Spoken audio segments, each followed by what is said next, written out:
supposed to feel.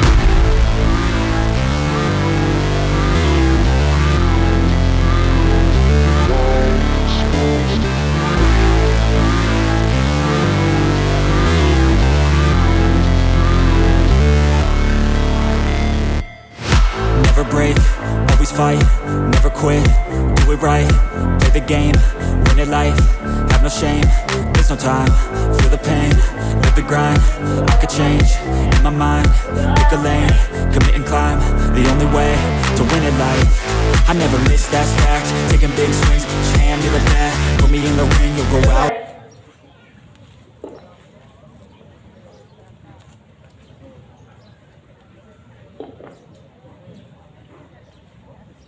Baiklah semuanya, salam sejahtera bagi kita semua.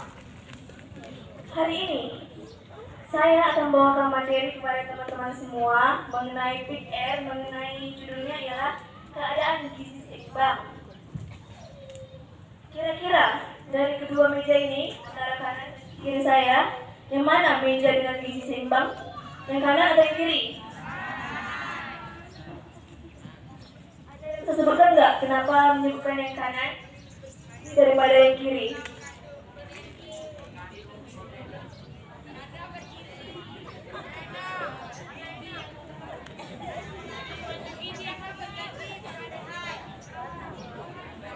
Ada yang bisa menjelaskan nggak?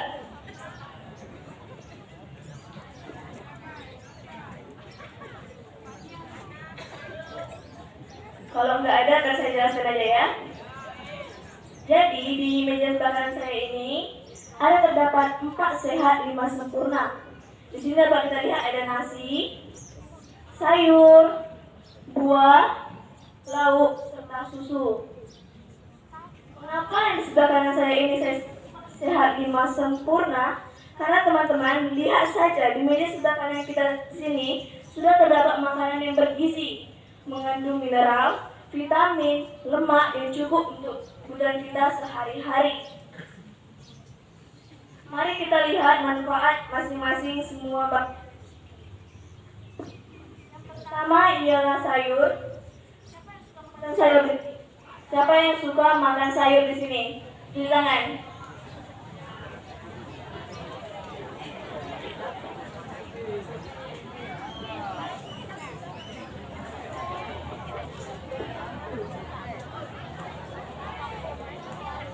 Cuci tangan yang suka makan sayur.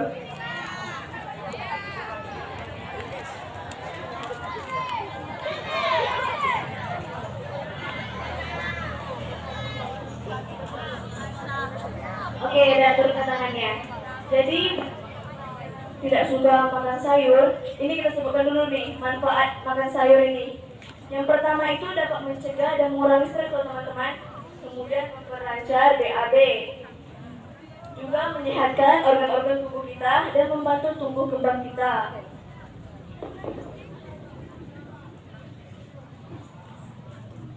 Kita kembali ke topik awal kita, ialah gizi seimbang. Sebelumnya ada yang tahu seimbang itu apa?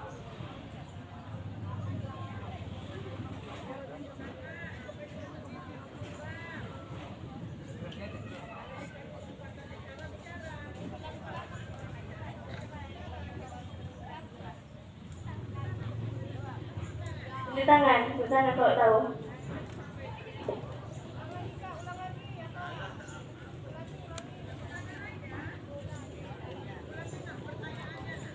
Pertanyaannya ialah apa itu gizi seimbang? Ada yang tahu nggak? Jelaskan secara singkat aja.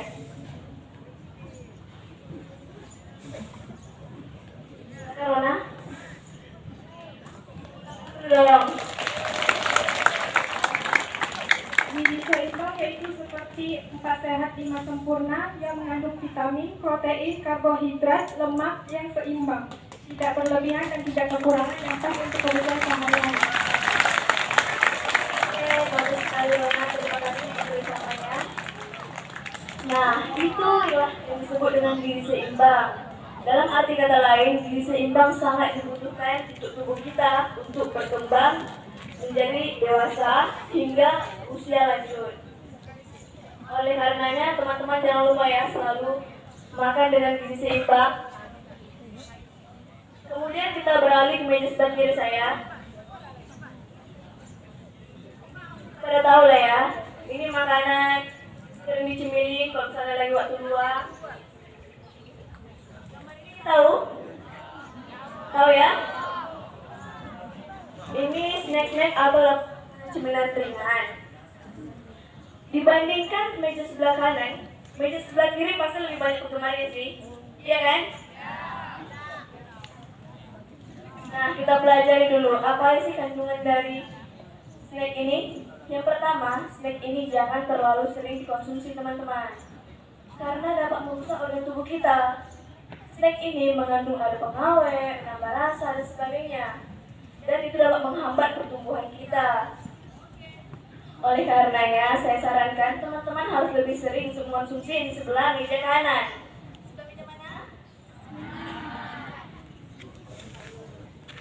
Oke lah, materi kita nggak perlu banyak kali lebar tinggi seperti rumitnya matematika. Kita lanjut saja ke sesi selanjutnya, tanya jawab.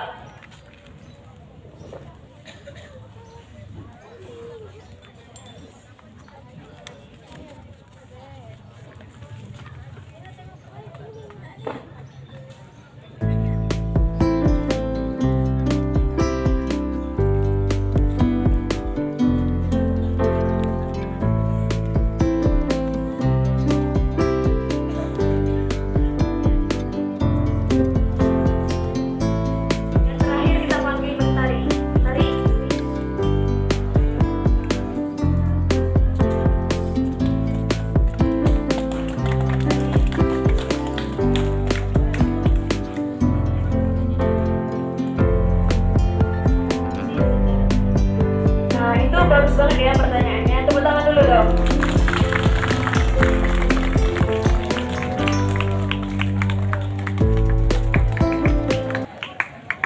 Baiklah, tadi nanya kenapa snack ini nggak boleh dikonsumsi terus-menerus ya, apa aja dampaknya. Jadi yang pertama itu teman-teman, dampaknya ini sangat berbahaya bagi kesehatan tubuh kita, karena mengandung banyak pengawet, perasa, dan sebagainya yang tidak baik untuk pertumbuhan kita. Apalagi kita ini masa-masa remaja ya, masa-masa tumbuh kembang, dan ini dapat menghambat. Dan juga ini dapat membuat berat badan kita itu tidak menentu teman-teman. Oleh karenanya, saya lebih menyarankan teman-teman untuk makan 4 sehat 5 sempurna. Kemudian, soal nomor 2, silakan Celia. Apakah hanya dengan mengonsumsi makanan yang gizi seimbang sudah dapat membuat kita memperoleh badan yang sehat? Nah, ini pertanyaan yang sering orang keliru ya.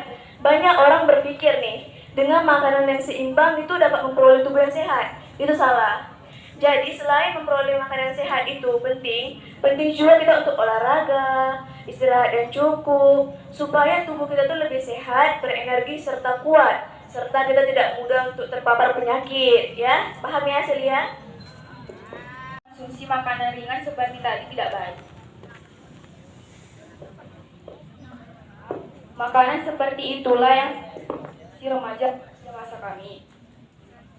Pertanyaan, apa dilakukan untuk mengurangi mengonsumsi cemilan-cemilan ringan seperti itu?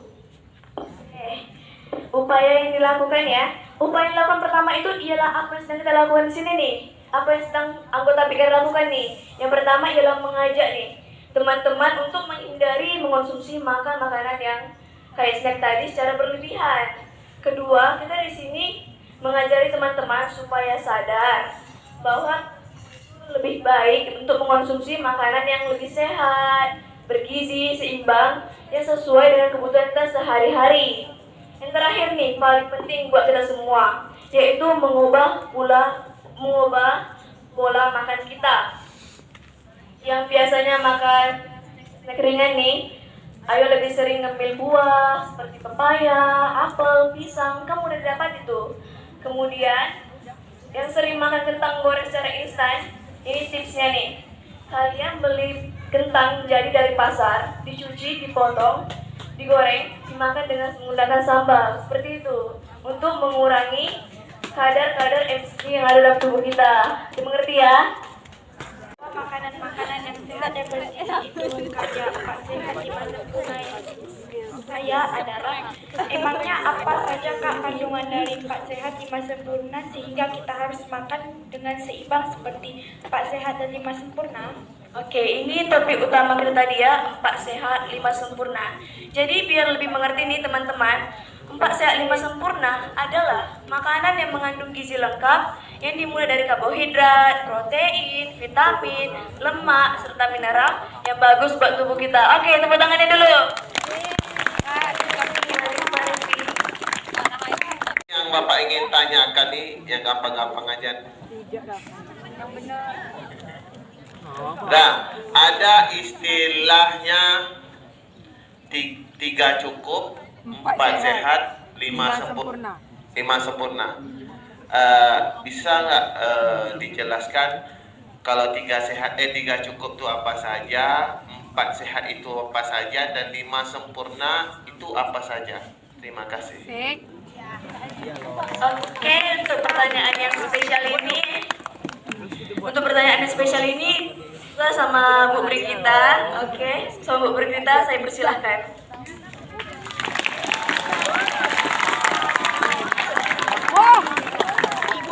Oke, terima kasih. Sebelumnya, kira-kira anak ibu ada semangatnya nggak melihat kakak-kakak yang tampil di depan? Ada.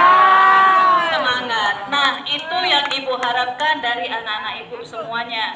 Semangat itu yang paling utama. Kira-kira kalian tahu nggak kenapa kakak-kakak ini ibu suruh tampil di depan? Tidak tahu. Nah, seiring dengan program kita literasi hari ini, selama proses 2 minggu ya kakak ya. Nah, dalam 2 minggu, selain mereka pengkaderan untuk PR, selanjutnya mereka juga disuruh membaca banyak-banyak. Jadi ini termasuk salah satu program literasi yang bermanfaat. Nah, karena manfaatnya cukup banyak, maka kami realisasikan untuk membantu memberi informasi buat anak-anak ibu semuanya. Seperti itu programnya. Nah, kemudian kakak-kakak ini setelah membaca buku, mereka buatlah program untuk tampil ke depan ini untuk mengedukasi, memberikan informasi, memberikan pandangan buat anak-anak ibu semuanya. Kita lihat sendiri kalau setiap hari Senin banyak anak-anak ibu yang pingsan, banyak anak-anak ibu yang kurang kuat dan lemah. Inilah yang menjadi masalah. Makanya kakak-kakak ini ibu minta untuk tampil ke depan, memberikan edukasi. Kakak-kakak ini disebut sebagai konselor sebaya. Nah, ketika kalian punya permasalahan, kalian nggak usah mesti langsung curhat ke ibu. Mungkin apalagi kalau masalahnya mengenai pacar, mengenai berkelahi dengan teman. Mungkin kalian segan, nanti aku dimarah sama ibu Beka, nanti aku dimarah sama ibu kita. Nah, ini ada kakak-kakak di sini dan abang-abang yang ibu kader mungkin bisa menyelesaikan masalah kalian mengenai permasalahan remaja yang kalian hadapi, termasuk misalnya di rumah sering kena marah orang tua. Seperti itu nak tujuannya. Makanya kami perkenalkan ada kakak-kakak dan abang-abang ataupun adik-adik di sini yang menjadi pusat konseling kalian. Nah, mereka melayani kalian untuk konseling di saat jam istirahat. Nah, selain di kantin, kalian boleh konseling kalau ada masalah dengan kakak-kakak di sini. Konseling di dalam ruangan BK. Jadi kakak-kakak ini selain belajar di sekolah saat jam istirahat, mereka ada tugas piketnya di ruangan BK, seperti itu. Nah, untuk menjawab pertanyaan Pak Agus supaya tidak lebih panjang lagi, 3 sehat, 3 cukup, 4 sehat, 5 sempurna. Tadi kan makanan sehat ada nasi atau karbohidrat, sayur, buah-buahan, susu, lauk, seperti itu. Kalau yang dikatakan 3 cukup itu mungkin seperti keadaan ekonomi, nak, kita nggak bisa paksakan ekonomi orang tua. Mak, kata kawan-kawan, kata kakak-kakak di sekolah tadi, kita harus makan 5 sempurna harus ada susunya, harus ada buahnya. Itu kan mungkin bagi ekonomi menengah ke bawah bisa dikatakan itu barang yang mahal, nak. Nah, kita bisa mengganti itu. Jadi 3 cukup tadi adalah makanan nasi, lauk beserta dengan protein atau ikan gitu, nak. Nasi, sayur dan ikan. Kemudian untuk lebih lengkap, 4-nya itu adalah buah-buahan. Kemudian 5 supaya sempurna itu susu. Kenapa dikatakan 3 sehat itu nasi, ikan, dan lauk? Inilah makanan yang paling penting. Karbohidrat sebagai penambah tenaga. Kemudian ikan sebagai sumber protein. Dan sayur tumbuh lagi, nak. Nah, maka sebelum itu kejarlah masa pertumbuhan kalian. Misalnya malu dibilang pendek gitu mungkin. Nah, kejar masa pertumbuhannya dengan minum susu daripada kalian jajanan kayak pop ice, kayak makanan-makanan instan tadi. Lebih baik beli susu seperti itu. Mungkin nggak bisa setiap hari, seminggu 2 kali atau seminggu 3 kali. Bisa? Bisa semuanya? Oke, Ibu berharap dengan adanya bimbingan seperti ini dari kakak-kakak kalian di mengurangi angka anak yang pingsan setiap hari Senin gitu. Oke? Lebih dahulu sarapan dari rumah. 4 sehat, 5 sempurna. Kalau nggak bisa 5, 4. Nggak bisa 4, 3. Makanan yang cukup aja. Nasi dan lauk atau nasi, sayur, lauk seperti itu. Bisa ya? Gimana Pak Agus? Udah terjawab pertanyaannya? Oke. Kita kasih pisang 1 buah untuk Pak Agus.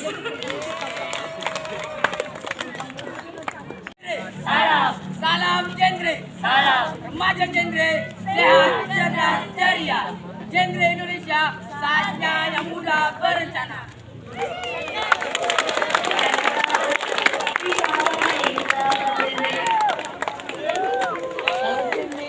Sadar. Salam genre. Dunianya muda. Ayo. Salam genre,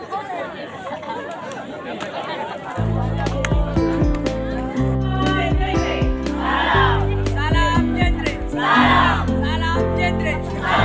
remaja genre, sehat, cerdas, ceria.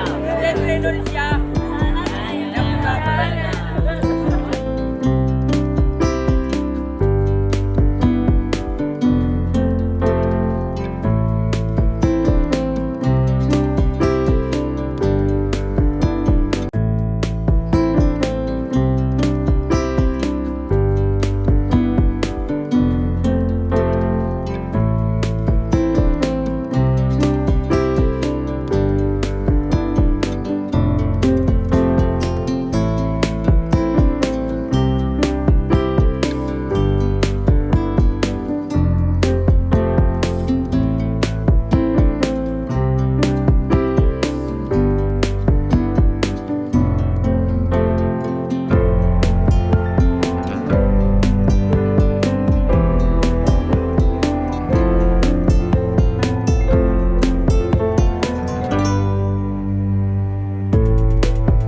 Saksikan tadi ya keseruan dari penampilan anggota PIKR dari SMP Negeri 3 Merak.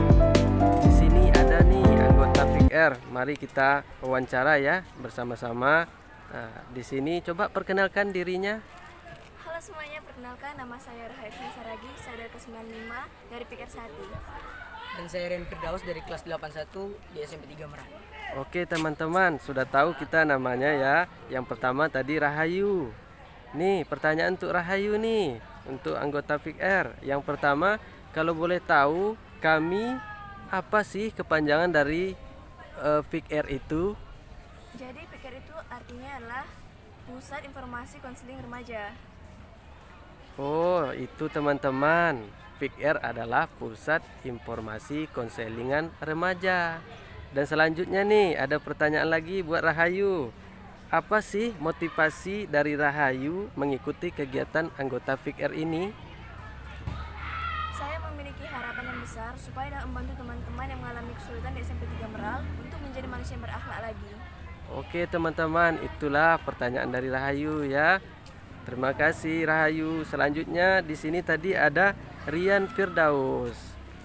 Nih pertanyaan untuk Rian Firdaus untuk teman-teman ya, biar kita tahu apa sih dari PIKR itu. Kita ulangi lagi ya pertanyaannya. Apa sih Rian Firdaus kepanjangan dari PIKR itu? Kepanjangan dari PIKR adalah Pusat Informasi Konseling Remaja. Oke. Selanjutnya pertanyaan untuk buat Rian Firdaus. Sampai sejauh ini bagaimana perasaan dari Rian Firdaus dan teman-teman mengikuti kegiatan dari PIKR ini? Sangat baik, dan mengikuti PIKR ini banyak teman, menambah wawasan. Oke teman-teman, itulah jawaban dari anggota PIKR SMP Negeri Tegameral. Selanjutnya ini pertanyaan untuk anggota PIKR semuanya nih. Apa sih harapan untuk kita semua, untuk siswa dan remaja melalui kegiatan PIKR ini? Harapan kami ialah supaya kiranya dengan kehadiran kami di sini menjadi anggota PIKR dapat membantu teman-teman yang mengalami kesulitan, sehingga semakin dewasa nanti teman-teman dapat menjadi pribadi yang lebih baik lagi. Seperti itu kurang lebih. Oke, terima kasih Rahayu dan Rian Firdaus. Semoga maju terus dan menjadi pelopor dari kegiatan PIKR ya.